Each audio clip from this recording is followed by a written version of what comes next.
Bismillahirrahmanirrahim. Assalamualaikum warahmatullahi wabarakatuh. Dan salam sejahtera buat seluruh sahabat dan sobat Ipiso dimanapun Anda berada. Berjumpa lagi dengan saya, Suadi Idris Amir. Tentunya di acara kesayangan kita, Ipiso Rumah Edukasi.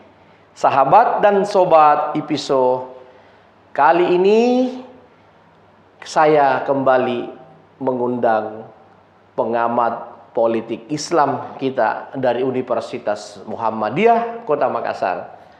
Pengamat yang sudah tidak asing lagi di kalangan pemirsa Ipiso karena beliau selama ini sangat sering diundang di acara-acara dialog yang dilakukan oleh Ipiso.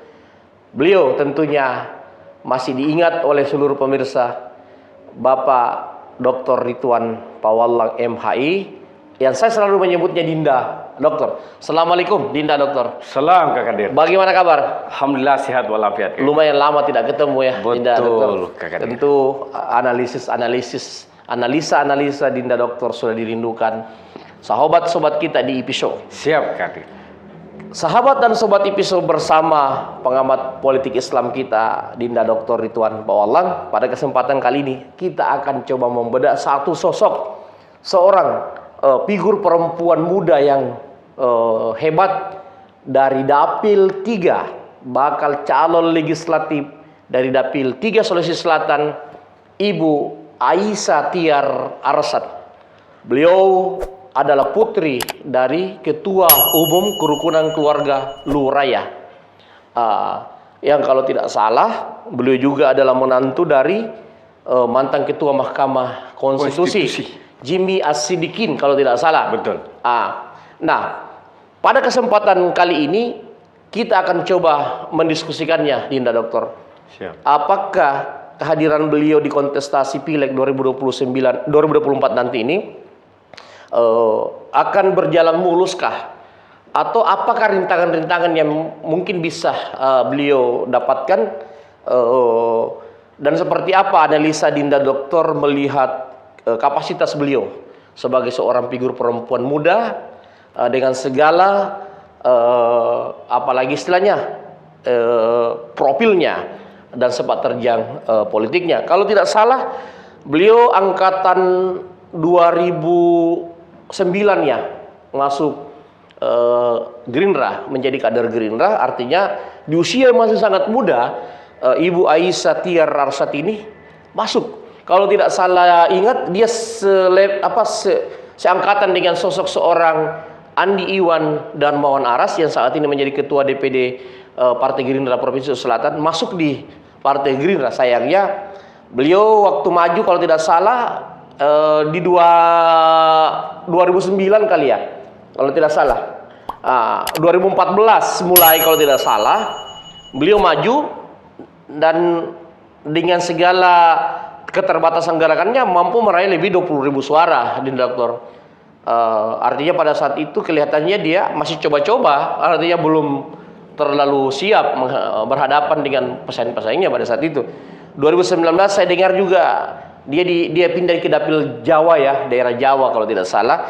Dan kali ini dari pantauan kami di Ipiso, beliau muncul kembali tampil di Dapil 3, di dapil tempat kelahiran beliau sebagai putra dari Bapak Haji Arsad Kasmar, pengusaha tambang yang ternama dari Lu Utara. Ya, menurut informasi dia kali ini tidak main-main, dia maju dengan persiapan yang sangat matang. Nah, tentu sebagai seorang pengamat politik di Sulawesi Selatan, seorang akademisi yang tidak diragukan lagi kapasitasnya dalam menganalisa selama ini. Seperti apa Dinda Dokter melihat sosok seorang Ibu Aisyah Tiar Arsad ini, dan nanti kita kembangkan ke lain-lainnya. Silakan Dinda. Baik. Kak Kadir, izin saya menyapa pemirsa dulu. Assalamualaikum warahmatullahi wabarakatuh. Waalaikumsalam. Sobat pemirsa Ipiso dimanapun berada, jumpa lagi. Tentu istilah mengudara ya Kak Kadir. di episode yang saya pikir episode ini kurang lebih 2 tahun umurnya. Iya, kurang lebih. Saya juga pertama diundang di studio episode di tempat ini. Iya. Terima kasih atas undangannya dan Sama-sama. kepercayaannya. Tidak, dokter.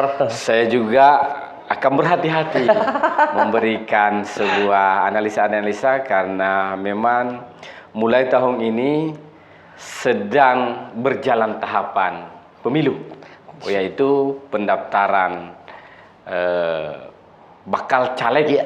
Yang tentu saja hari ini saat ini sedang berjalan tahapan verifikasi, dan jika tidak ada halangan maka akan ditetapkan caleg itu pada Agustus 2023. Baik Kak Kadir, tentu saja menarik membedah profil sosok Ibu Aisyah Tiar Arsyad, seorang putra tokoh ternama Ketua Kerukunan Keluarga Luraya, Bapak Haji Arsyad Kasman.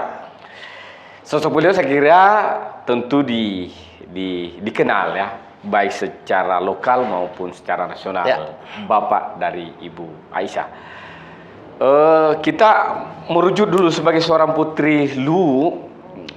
Secara historis saya pikir Luwu ini ya tercantum bahwa kebudayaan Luwu itu tercantum dan disepakati secara global bahwa manuskrip terpanjang di dunia itu adalah naskah Lagaligo. Saya berharap Ibu Arsyad dimanapun berada menonton diskusi kita pada kesempatan ini, jangkauan pemikiran beliau, analisis kebutuhan masyarakat, khususnya keterwakilan perempuan di Luraya dan Dapil 3, itu beliau bisa pahami. Arsyad, Ibu Aisyah sendiri saya kira alumni UGM ya, S1-nya pertanian.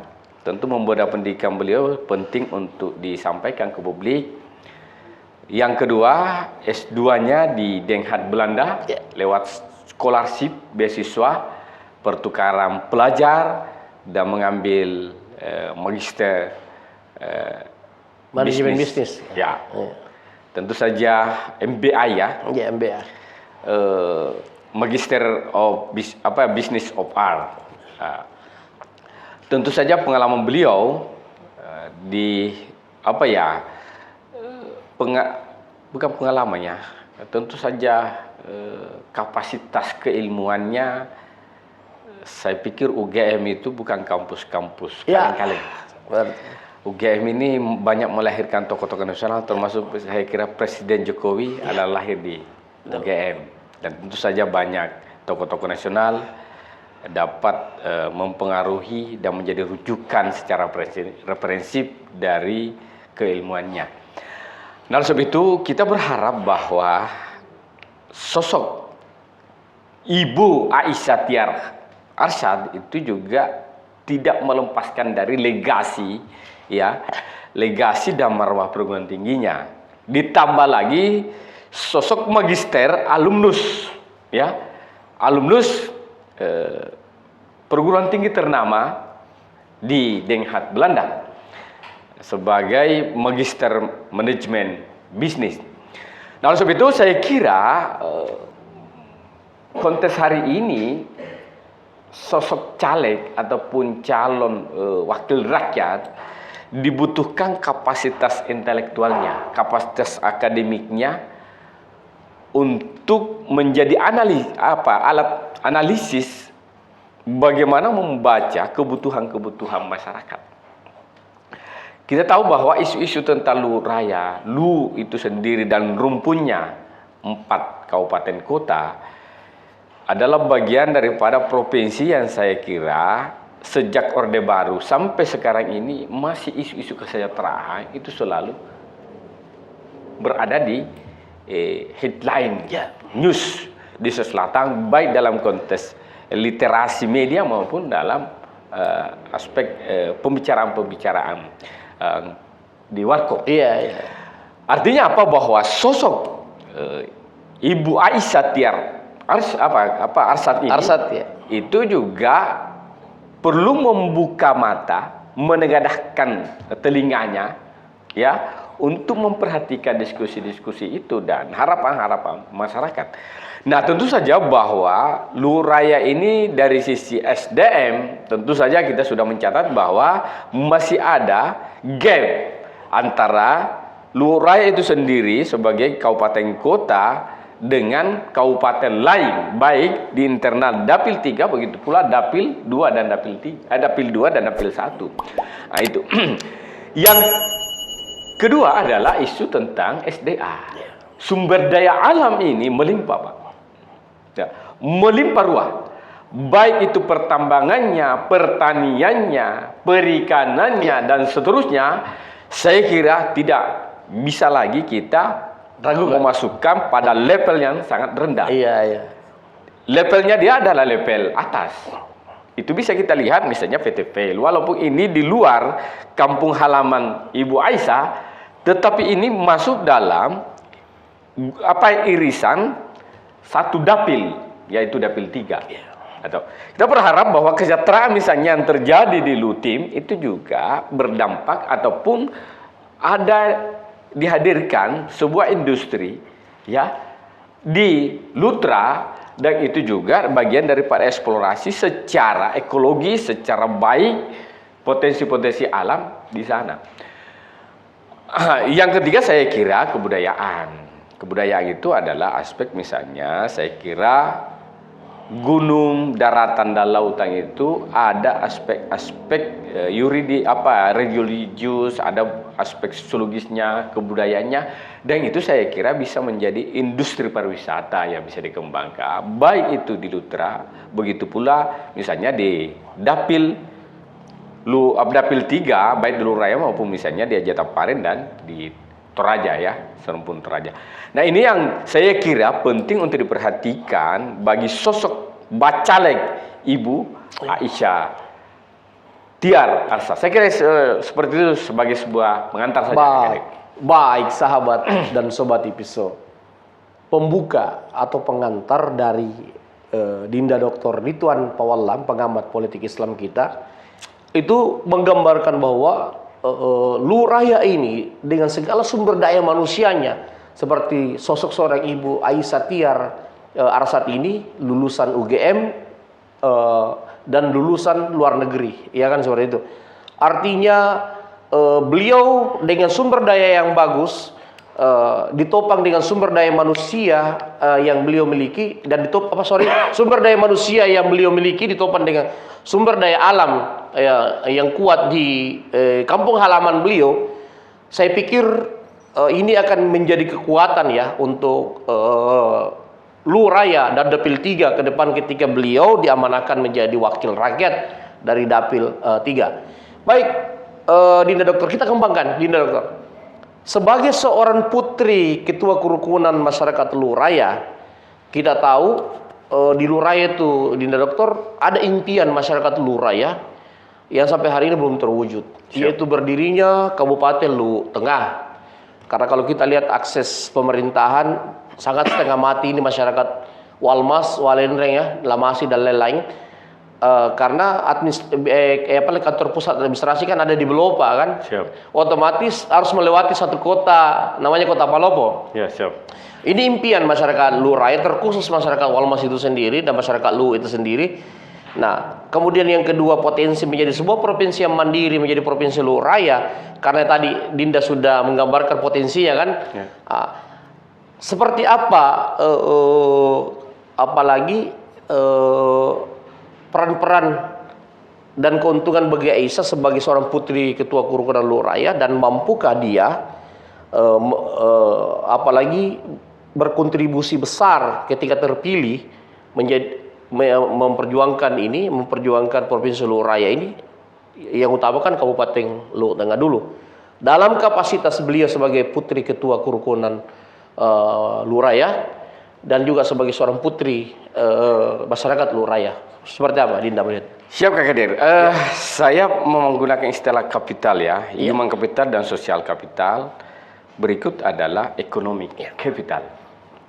Artinya apa? Bahwa secara personal Ibu Aisyah ini memiliki kapasitas yang mumpuni SDM-nya. Yang kedua, sosial kapitalnya. Baik itu bahwa Ibu Aisyah ini kan putri, ya, asli dari Lutra. Tentu saja dia memahami baik secara sosiologis maupun kebutuhan ekonomi, keadaan Lutra dan Luraya, begitu pun Dapil 3 itu sendiri bagi sosok seorang Ibu Aisyah. Nah, ekonomi kapital adalah saya kira potensi-potensi yang ada. Sebagai sosok putri dari Ketua KKRL Bapak Haji Arsad Kasman, tentu saja beliau perlu untuk memperhatikan ya harapan-harapan, isu-isu terkembang saat ini. Yang tentu saja kita berharap itu tidak sekedar live di masa kontestasi politik, tetapi itu betul-betul lahir dari pemahaman dan kesadaran sosok Ibu Arsad ini sebagai bakal calon wakil rakyat, paling tidak kan fungsi anggota DPR, insya Allah kalau jadi ini Ibu Arsad Ibu Aisyah ini adalah fungsi legislatif, fungsi budgeting dan fungsi kontrol. Bagaimana mendorong lahirnya tentang regulasi-regulasi yang menguatkan Luraya dan Dapil 3 sendiri, terkhusus pada bagaimana keinginan masyarakat raya untuk terbentuknya provinsi tersendiri secara administrasi yang mandiri di luar provinsi Sulawesi Selatan ini, Itu saya kira yang patut untuk kemudian diperhatikan oleh Ibu Aisyah.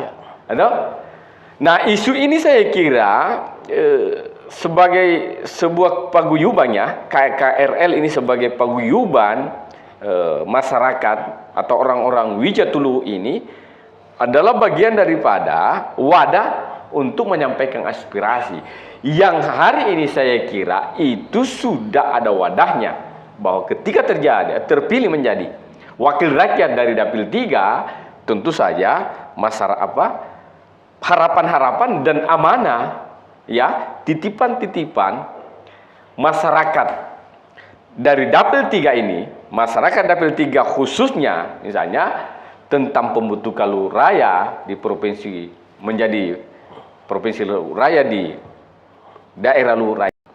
Baik Kadir, kita lanjut bahwa Ibu Aisyah Tiar Arsad ini adalah alumni MBI dari salah satu perguruan tinggi di Belanda.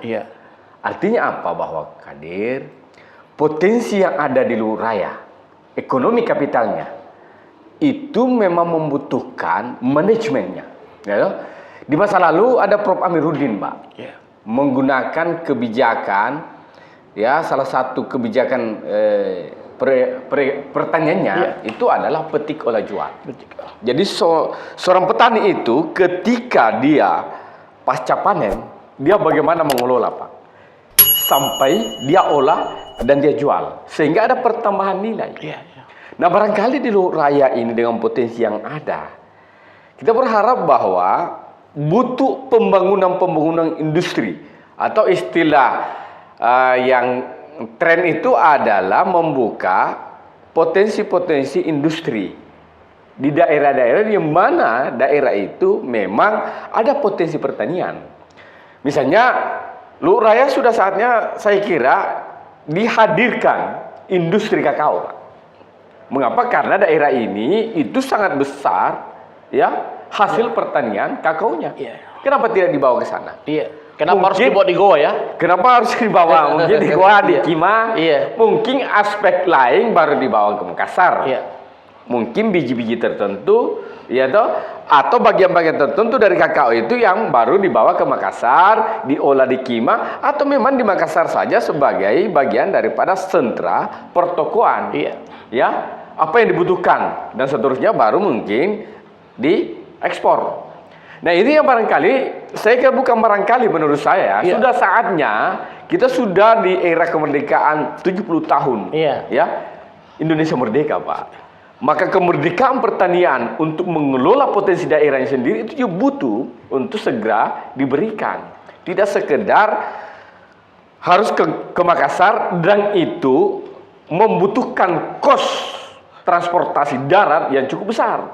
Artinya sudah waktunya Lu Raya ini betul-betul mandiri dari semua aspek ya. Saya kira, Artinya mengelola sendiri di sana semua. saya kira Kak Kadir, ketika itu bisa didorong berdirinya Lu Raya, provinsi Lu Raya, saya kira itu semua bisa dikelola, diolah, dijual di lokal. Iya. Tanpa harus kemudian memakan waktu dan memakan biaya yang cukup besar untuk didistribusi ke Makassar. Sampai di Makassar pun belum tentu untuk kemudian sesegera untuk dijual. Atau sesuai ekspektasi ya. Ya, saya kira harapan-harapan masyarakat Lu Raya ketika itu dapat direspon dengan baik, ya, diolah dengan baik, dimanage dengan baik oleh Ibu Aisyah ini, saya kira itu akan menjadi aspek tersendiri buat Ibu Aisyah untuk mendapatkan dukungan, dan masyarakat akan semakin maksimal memilih beliau. Saya kira itu sebagai... Baik, sahabat dan sobat IPISO. Tadi pengembangan dari analisis dan analisa Dinda Dr. Ridwan Pawalang dalam membedah Ibu Aisyah dan tentunya Lu Raya itu sendiri. Pertanyaan terakhir, sebagai seorang caleg perempuan, seperti apa potensi beliau? Mampukah dia bersaing dengan caleg-caleg laki-laki lainnya kan, sorry. Apakah di 2024 ini mampukah Dapil 3 ini? Dapil 3 ini kan bukan hanya Lu Raya, tapi juga Toraja dan Ayat Tapare kan? Kembali